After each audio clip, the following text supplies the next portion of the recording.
যা খবর শুনলাম তাতে যেটা বুঝলাম সেটা এর মধ্যে কলেজ খোলার আর কোনো চান্স নেই, কারণ অবস্থা খুবই খারাপ। কারণ এখন তো বেরোনো সেভাবে হচ্ছে না, ওই সামান্য টুকটাক বাজারঘাট এটুকুই লেগে আছে, রোজ কলেজ যাওয়ার কোনো ব্যাপার নেই। তো গতকালকে আমি চুলটুল কাটলাম। আজকে সকাল থেকে প্রচণ্ড রোদ ছিল, গরমও ছিল, কিন্তু হিউমিডিটি ছিল না, কারণ প্রচণ্ড হাওয়া হচ্ছিল। ভাবলাম আজকে কোথাও ঘুরতে যাই, মানে আশেপাশে কোথাও গেলাম না, কারণ হচ্ছে যে লকডাউন চলছে আজকে, প্রচণ্ড স্ট্রিক্ট। আজকে 5 অগস্ট 2020। আজকে নাকি শুনলাম বাইরে গাড়ি ধরছে, যারা মোটরসাইকেল নিয়ে বেরোচ্ছে তাদেরকে ধরে মারধর করছে, ইভেন 50,000 টাকা পর্যন্ত তাদেরকে ফাইনও করা হয়েছে। বেকার রিস্ক নিয়ে তো লাভ নেই, আজকে বাড়িতেই কাটাই। তো একটু আগে দেখলাম আকাশে ভালো মেঘ হলো, ঝড় টাইপের উঠলো, একটা গন্ডগোল হয়ে গেছে আমার। এটা আমি যে রেকর্ড করছি সেটা হচ্ছে আমার SJ Cam 6 লেজেন্ড। এটা আমি প্রথম কিনেছিলাম 2017 সালে। এটা অলরেডি 3 বছর হয়ে গেল ইউজ করা, উইদাউট জিরো প্রবলেম। তো এখন যেটা হয়েছে যে SJ Cam-এর যে কোয়ালিটি সেটা তো ভালো, আমি খারাপ বলবো না, but for better videography and editing, better sound quality, তো এই জন্য আমি GoPro Hero 7 কিনেছিলাম। তো আপনারা যে সমস্ত ব্লগ আগে দেখেছেন সবকটাই ওগুলো Hero 7-এ করা। ক্যামেরাটা আমার ছিল বহরমপুরে। তো যে প্রবলেমটা হয়েছে যে গত 7 মাস ধরে আমি বহরমপুর যাইনি, অ্যাক্সিডেন্টের জন্য বা বিয়ের জন্য আমি বালুঘাট চলে আসি, অপারেশন হয়, আটকে পড়ি লকডাউনের জন্য। তো কয়েকদিন আগে গেছিলাম আমার বাইক আনার জন্য। তো বাইকটা আমার ছিল মুরারইতে, বীরভূম ডিস্ট্রিক্টে, সেটা এনেছি, সেটা এখন রিপেয়ারে দেবো। লকডাউনের জন্য এখন একটু প্রবলেম বা একটু সময় লাগছে।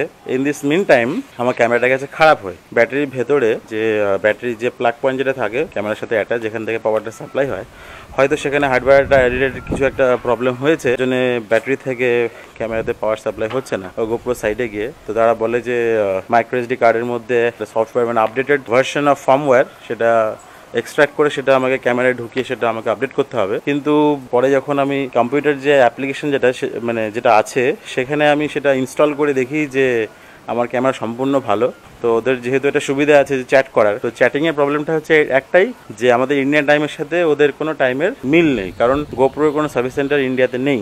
আমাদের নিয়ারেস্ট যেটা সার্ভিস সেন্টার সিঙ্গাপুরে, সেখানে কথা বলতে গেলে আমাদের চ্যাট করতে হবে, কোনো ইমেল আইডি বা অন্য কোনো সোর্স আমি পাইনি। টাইমিং হচ্ছে একটা অস্ট্রেলিয়ান টাইমিং অনুযায়ী একটা হয় হচ্ছে আমেরিকান টাইমিং অনুযায়ী। তো ফাইনালি 2 দিন ওয়েট করার পরে আমি আমেরিকান একটা এক্সিকিউটিভকে পেলাম। তো ওরা আমাকে মেল করলো যে আমাকে ওটা পাঠাতে হবে, তার বদলে ওরা রিপ্লেসমেন্ট একটা দিয়ে দেবে, কারণ অলরেডি আমার এখনো ওয়ারেন্টির মধ্যে আমার ক্যামেরাটা এখনো আছে। তো আমাকে সমস্ত ওরা মানে UPS যে আমাদের যে কুরিয়ার যেটা আছে সেটার labelling, tracking number, total invoice, customer clearance সমস্ত কাগজপত্র পাঠিয়ে দিয়েছে। সেটা এখন গিয়ে শুধু আমি একটু লকডাউনটা উঠলে গিয়ে আমি কলকাতায় দিয়ে আসবো। তো এই তো হচ্ছে ব্যাপার। ক্যামেরাটা নিয়ে আসলাম, মানে ভাবলাম যে কিছু ভালো ভালো ভিডিও করবো আপনাদের জন্য, কিন্তু সেটা এখন মনে হচ্ছে SJ Cam-এ করতে হবে। SJ Cam-এর কোয়ালিটি খারাপ বলবো না, কিন্তু ওদের একটু মানে something is lacking in SJ Cam, but in GoPro the video quality is awesome. যাই হোক, এই হচ্ছে তো পরিস্থিতি। আজকের আকাশের অবস্থাটাও একদম যাকে বলে ফাটাফাটি। তাহলে এটা একটা টাইম ল্যাপস নিলে কেমন হয় দেখুন।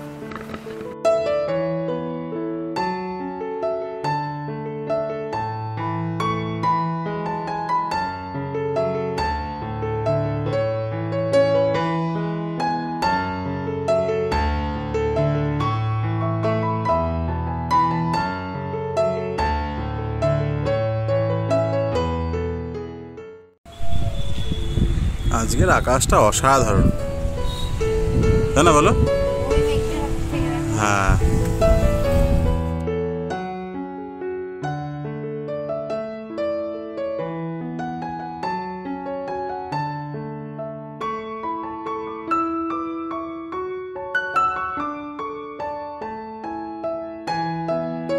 তো যারা GoPro যারা কেনার প্ল্যান করছো বা করছেন, তো তাদের আমি কিছু জিনিস বলে রাখি। GoPro এমন একটা জিনিস যার ইন্ডিয়াতে কোনো সাপোর্ট নেই।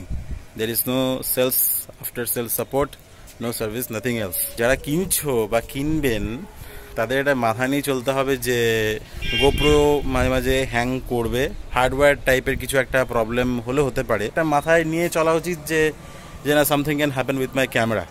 একটা GoPro Hero 7 এখনকার মার্কেট প্রাইস হচ্ছে 26,000 27,000। যারা GoPro Hero 8 কিনতে চাইছো, they can also go for that. কিন্তু মাথায় এটা রাখতে হবে যে for any type of software আর হার্ডওয়্যার প্রবলেম আমাকে পাঠাতে হবে কোথায়? সিঙ্গাপুরে। এখন GoPro Hero 8-এর দাম হচ্ছে প্রায়, যদি অ্যামাজন বা ফ্লিপকার্ট থেকে কেনা হয়, অ্যাপ্রক্স 33-34,000 পড়বে। আর যদি ওয়েবসাইট থেকে কেনা হয় তাহলে 7,000, কারণ ওটা ডাইরেক্ট ওটা ইউএস থেকে আসবে উইথ $80 অফ শিপিং চার্জ। তো এই ব্যাপারটা মাথায় নিয়ে কিন্তু কিনতে হবে। সত্যিকারে বলতে গেলে যে আমাদের কাছে বা ইন্ডিয়ান যারা ব্লগার, আমাদের কাছে গোপ্রোটা সত্যি একটা ডেলিকেসি, কারণ গোপ্রো বলা হয় যে পৃথিবীর সব থেকে বেস্ট অ্যাকশন ক্যামেরা এরা প্রস্তুতকারক সংস্থা, কিন্তু আনফর্চুনেটলি যে ওদের এখানে কোনো ব্যাকআপ নেই। আমি ওদের সাথে চ্যাটে বলেছি, মানে ওদের চ্যাট এক্সিকিউটিভরা তারা ভীষণই ফ্রেন্ডলি, তারা ভীষণই helpful. Any type of problem তারা সম্পূর্ণরূপে শুনবে, they will give time to you guys, যাতে প্রবলেমটা যাতে সর্ট আউট হয়। কিন্তু পেশেন্স ধরতে হবে বস। তো যেহেতু আমার ক্যামেরাটা ওয়ারেন্টির মধ্যে আছে, তো শেহিপিং থেকে শুরু করে টোটালটাই ওরা বিয়ার করবে। শুধু কি ইউপিএসের যে অফিস সেটা একমাত্র আমাকে যেতে গিয়ে দিয়ে আসতে হবে। তো আমি সার্চ করলাম নেটে, যেটাই দেখলাম যে ইউপিএস এর অফিস ইন ইস্টার্ন ইন্ডিয়াতে একমাত্র ওয়েস্ট বেঙ্গলে আছে, কলকাতায়, তাছাড়া আর কোথাও নেই। এটাই হচ্ছে একটা খরচা যে আমাকে যেতে হবে, গিয়ে দিয়ে আসতে হবে। আচ্ছা, তো এটা হচ্ছে আমার GoPro Hero 7। এটা মানে একদম ভালো চলছিল, এটা আমি অনেক রাফ ইউজে করেছি। পাওয়ার বাটন, এটা আমি অন করার পরেও এখানে একটা বিপ বিপ সাউন্ড হয়, টিট টিট টিট একটা সাউন্ড হয়, তো সেটাও নেই।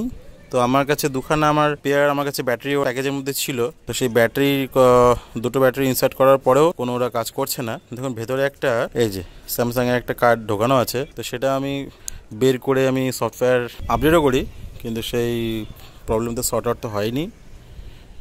তো এখন প্রবলেমটা ফেস করলাম, সেটা গত রোববার তো আমি একটু আগেই বললাম। তো মনটা খারাপ এই কারণে হলো, কারণ আমার বাইক যেহেতু খারাপ অবস্থায় মুরারইতে পড়েছিল, বীরভূমে মুরারইতে আমার এক দাদার বাড়িতে, ওটা নিয়ে ব্লগ একটা বানালে কেমন হয়। আগের দিন আমি চার্জ ফার্জ সবই করে রাখলাম। রাত্রেবেলা যখন আমি লাস্ট ফাইনাল চেক করার জন্য আমি যখন অন করলাম, তো যখন প্রবলেমটা দেখলাম, দেখে মনটা একটু খারাপই হয়ে গেল। যে নর্মালি তো এই লকডাউন আর আমার অপারেশনের চক্করে তো ভিডিও সেভাবে আমার দেওয়া হয়নি, তো দিলে কেমন হয়, যথারীতি সেটা হলো না।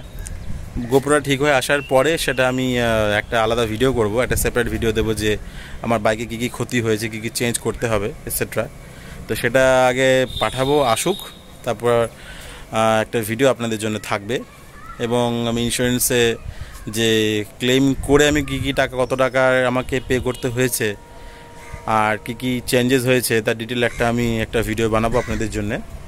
তো ফ্রেন্ডস, আজকের ভিডিওটা এমন কিছু স্পেশাল নয়, জাস্ট এই মারাত্মক গরমে আপনাদের সাথে কিছুটা সময় কাটানো, আর আমার এই যে প্রবলেমটাকে নিয়ে একটু ব্রিফলি বলা, যাতে আপনারাও একটু ভেবেচিন্তে প্রোডাক্ট যাতে কিনতে পারেন। আর এই ক্যামেরা ঠিক হলে আমি আরও ভালো ভালো ভিডিও আপনাদের জন্য নিয়ে আসবো। আমার আরও অনেক ভিডিও আছে, বিগত জানুয়ারি মাসে মানে কিছু স্পেশাল ভিডিও আছে, সেটা আমি আগামীতে ছাড়বো। আপনারা সাবস্ক্রাইব যদি করে থাকেন তাহলে সেই ভিডিওগুলো অবশ্যই পাবেন। আর আমার দৃঢ় বিশ্বাস যে সেই ভিডিওগুলো আপনার খুবই ভালো লাগবে, কারণ সেই ভিডিওটা টোটালটা একটা নতুন জায়গাটা নিয়ে মানে করেছি, কিন্তু কিছু ব্যক্তিগত সমস্যার জন্য সেটা আমি এখন দিচ্ছি না, সেটা আগামী কয়েক মাস পরেই আমি সেটা দেবো। আমার ভিডিওগুলো যদি ভালো লেগে থাকে তো অবভিয়াসলি লাইক তো করবেন, আর অবশ্যই সাবস্ক্রাইব করবেন, যাতে ভবিষ্যতে যে ভিডিওগুলো আমি ছাড়বো সেটার আপডেট আপনারা পাবেন। তো যাই হোক, আশা করি সব আপনারা ভালোই থাকবেন। আজকে আসি, আগামী দিনে দেখা হচ্ছে। ভালো থাকবেন, সুস্থ থাকবেন, টাটা।